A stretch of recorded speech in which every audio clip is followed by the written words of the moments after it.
गांव की जिठानी। शांति अपने दो बेटों अर्नव और आरुष के साथ शांति से जीवन बिता रही थी, लेकिन शांति के पति सोहन से उसकी कभी कभार थोड़ी अनबन हो जाती थी। एक दिन शांति रोज की तरह सुबह का खाना बना रही थी, तभी दरवाजे की घंटी बजी। घंटी की आवाज सुनकर वो दरवाजे की ओर जाते हुए कहती है, अरे आती हूँ, कौन है, सब्र करो।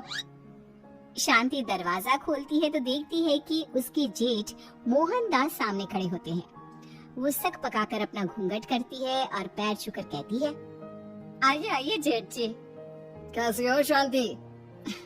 जी मैं तो बिल्कुल ठीक हूँ, सब आपकी मेहरबानी है भाई साहब। शांति और मोहनदास की बातें सुनकर शांति का पति सोहन और उसके दोनों बेटे बाहर आ जाते हैं। अरे भैया राम राम, कैसे हो आप? राम राम भाई। अरे शांति ऐसे खड़ी खड़ी क्या देख रही हो? चाय कॉफी कुछ लेकर आओ, भैया आए हैं। शांति तेजी से रसोई की ओर आगे बढ़ती हुई कहती है, अरे मेरी माँ, गेट खोलने के चक्कर में मेरे तो चावल ही जल गए। वो दौड़ी दौड़ी रसोई में जाती है और देखती है कि सारे चावल जल गए हैं। वो दोबारा चावल बनाने में लग जाती है। इतने में सोहन आवाज लगाता है, अरे शांति, तुम्हारे चावल का रोना खत्म हो गया हो तो चाय ले आओ। जी लाती हूँ अभी। शांति जल्दी जल्दी चाय बनाती है और मोहनदास को चाय देती है। सब एक दूसरे की खैर खबर पूछते हुए चाय पीते हैं। चाय खत्म होती ही मोहनदास शांति की ओर देखते हुए मजाक में कहते हैं, शांति, अब तुम्हारी चाय में दम नहीं रहा, अब हमें चाय बनाने वाली बदलनी पड़ेगी। ये कैसे मुमकिन होगा जेठ जी? घर और बाहर का सारा काम मुझे ही करना पड़ता है और कभी कभी जल्दी जल्दी के चक्कर में काम बिगड़ जाते हैं, जैसे आज चावल जल गए। अरे इसी का तो हल लेकर आया हूँ। मैंने रिश्ता देखा है अर्नव और आरुष के लिए। दोनों लड़कियाँ बहुत सुंदर और सुशील हैं। अगर आप दोनों इजाजत दें तो बात करूँ आगे। सोहन और शांति रिश्ते की बात सुनकर कहते हैं, अब ठीक है, बात चलाइए ना भैया, पर पहले लड़की के बारे में कुछ बताइए तो सही। हाँ भाई साहब, लड़की कैसी है, परिवार कैसा है, कहाँ के रहने वाले हैं? देखो परिवार तो बहुत अच्छा है, पर वे दोनों लोग बहुत गरीब हैं। दहेज में कुछ मिलेगा नहीं। अरे हमें दहेज में कुछ चाहिए भी नहीं, बस लड़की संस्कारी होनी चाहिए। एक लड़की तो पढ़ी लिखी है और शहर की रहने वाली है, पर दूसरी अपनी गरीबी की वजह से पढ़ ना सकी और गांव में रहती है, लेकिन दोनों है बहुत खूबसूरत। अगर तुम सबको देखते ही पसंद ना आ जाए तो मेरा नाम बदल देना। हाँ, पर तो हम आके मूंद कर भरोसा कर सकते हैं भैया। आप आगे बात चलाइए, हम शादी करने को तैयार हैं। कुछ ही दिन में अर्नव और आरुष की शादी हो जाती है। आरुष की शादी अनपढ़ लड़की मंजरी से हो जाती है, जो कि बहुत भोली भी होती है, और अर्नव की शादी पढ़ी लिखी लड़की तनुजा से हो जाती है, जो कि घमंडी और चालू होती है।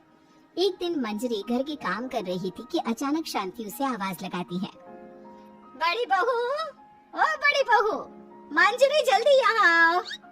मंजरी जल्दी जल्दी शांति के पास जाती है। बेटा मेरे पैर दबा दे, बहुत दर्द हो रहा है। जी माँ जी, बस बर्तन धोकर आती हूँ। अरे बैठ यहाँ, मेरे पैर में बहुत तेज दर्द हो रहा है, बर्तन छोटी बहू धो लेगी। मंजरी शांति के पैर दबाने लगती है तो शांति तनुजा को आवाज लगाती है, छोटी बहू, और छोटी बहू। तनुजा थोड़ी देर से आराम से चलकर आती है। जी माँ जी, आपने बुलाया मुझे? आपको कोई काम था क्या? तू कुछ काम कर रही है या? शांति की बात काटते हुए तनुजा बोलती है, कुछ नहीं माँ, फोन पर अपने घर पर बात कर रही थी। अरे बाद में बात करियो अपने घर वालों से, पहले जाके बर्तन धो ले। तनुजा मुंह बनाते हुए अपनी जेठानी की ओर देखती है और मन ही मन कहती है, ये महारानी वहाँ बैठी है, ये नहीं कि बर्तन धो ले। मैंने इतनी पढ़ाई बर्तन धोने के लिए की थी क्या? तनुजा दांत पीसकर वहाँ से चली जाती है। अगले दिन सब दफ्तर चले जाते हैं, तभी डाकिया चिट्ठी लाता है। शांति चिट्ठी लेकर मंजरी से कहती है, बड़ी बहू, जरा छोटी बहू को बुलाना, एक चिट्ठी आई है। मेरी तो आंखें कमजोर है तो मुझसे पढ़ा नहीं जाएगा। मंजरी तनुजा के पास जाकर कहती है, तनुजा, तुम्हें माँ जी बुला रही हैं। मुझ पर हुक्म मत चलाओ, काम बताओ काम। अरे मैंने तुम पर कहाँ हुक्म चलाया, और हुक्म चला भी दूंगी तो क्या हुआ? तुम तो मेरी छोटी बहन की तरह हो ना। तुम जैसी अनपढ़, जाहिल और गांव की गवार मेरी बहन नहीं हो सकती। बेचारी मंजरी तनुजा की बात सुनकर अपना सा मुंह लेकर रह गई। कोई चिट्ठी आई है, माँ जी तुमसे पढ़वाना चाहती है, बस इसलिए बुला रही है। मुंह टेढ़ा करके तनुजा मंजरी का मजाक बनाती हुए कहती है, अनपढ़ कहीं की। तनुजा का ऐसा बर्ताव देखकर बड़ी बहू बहुत दुखी होती है। तनुजा को अपनी पढ़ाई का घमंड इतना हो गया कि अब वो घर के कोई काम नहीं करती और अपनी जिठानी का मजाक बनाती रहती। तनुजा का ये बर्ताव अब उसकी सास को भी नजर आने लगा था। एक दिन शांति ने अपनी बड़ी बहू से कहा, मंजरी, तनुजा हर समय तुम्हारा मजाक उड़ाती है, तुम्हें गुस्सा नहीं आता क्या?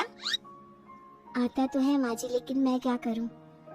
जब भी उसे कुछ बोलती हूँ वो और भी जली कटी बातें मुझे सुनाकर चली जाती है। मैं उसे अपनी छोटी बहन की तरह प्यार करती हूँ, लेकिन उसके दिल में मेरे लिए कोई इज्जत नहीं। बहू, तूने वो कहावत सुनी है, जुल्म करने वाले से ज्यादा जुल्म सहने वाला अपराधी होता है। मंजरी अपनी सास का इशारा समझ जाती है। वो अपनी देवरानी को सबक सिखाने की ठान लेती है और एक दिन शांति अपनी दोनों बहुओं के साथ बैठी थी तो शांति अपनी बड़ी बहू से पूछती है, अरे बहू, शाम होने को है, कुछ सोचा है क्या बनेगा खाने में? माँ जी, मेरे तो सर में बहुत दर्द है आज। मेरी प्यारी देवरानी ही कुछ अंग्रेजी खाना बना कर खिलाएगी। सुना है पढ़े लिखे लोग अंग्रेजी खाना बहुत अच्छा बनाते हैं, क्यों तनुजा?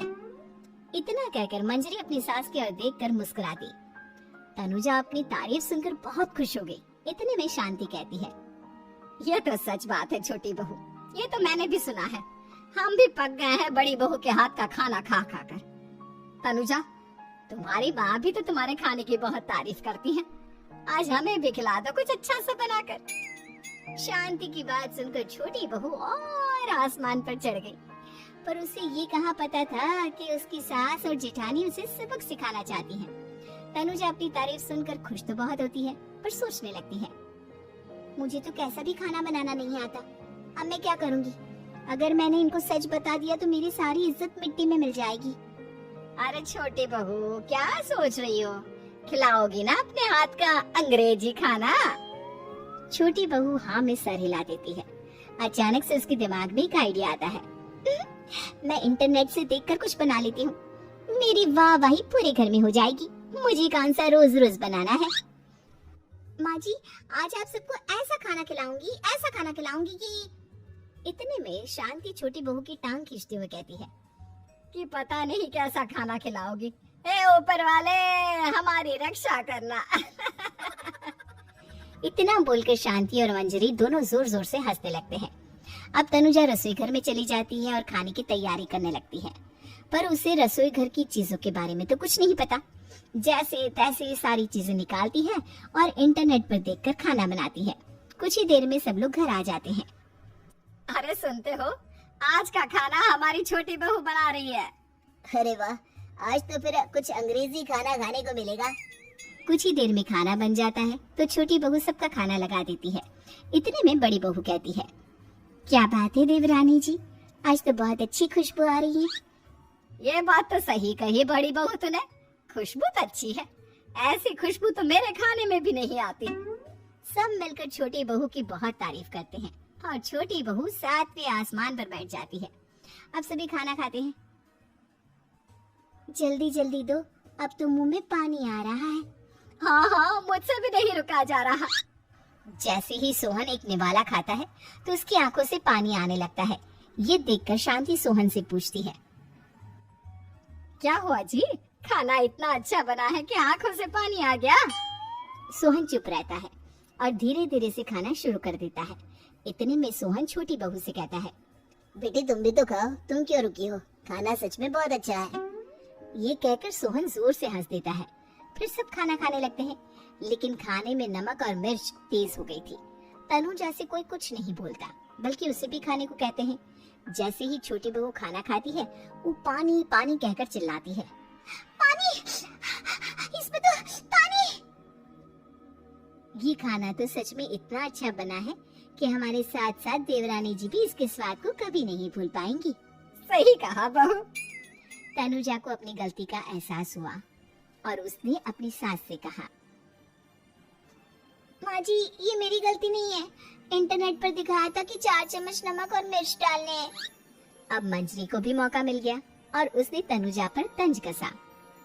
नाच न जाने आंगन टेढ़ा, हर जगह अपनी पढ़ाई दिखाती हो, दूसरों का मजाक उड़ाती हो। अब पता चला ना, हर चीज में पढ़ाई काम नहीं आती। और तुम तो शहर में रही हो, तुम्हें तो मुझसे भी अच्छा खाना बनाना आना चाहिए ना। बेटा, अगर तूने ठीक से सब सीखा होता तो आज तुझे शर्मिंदा नहीं होना पड़ता। बात शहर या गांव की नहीं होती।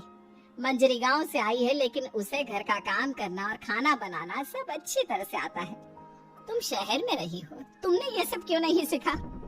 छोटी बहू सर नीचा कर सबसे माफी मांगती है और बहुत शर्मिंदा होती है। दीदी मुझे माफ कर दो, मैंने आपको बहुत बुरा भला कहा, पर आपने मुझे हमेशा ही माफ किया। आज मुझे अपनी गलती का एहसास हो गया है। अब दोनों बहुएं मिलकर घर का काम करने लगी और एक दूसरे को अपने गुण बांटने लगी। मंजरी ने अपनी देवरानी को खाना बनाना और घर का काम करना सिखाया, वहीं तनुजा ने भी अपनी जेठानी को पढ़ना लिखना सिखाया। शांति और सोहन ऐसी बहुएं पाकर बहुत खुश थे।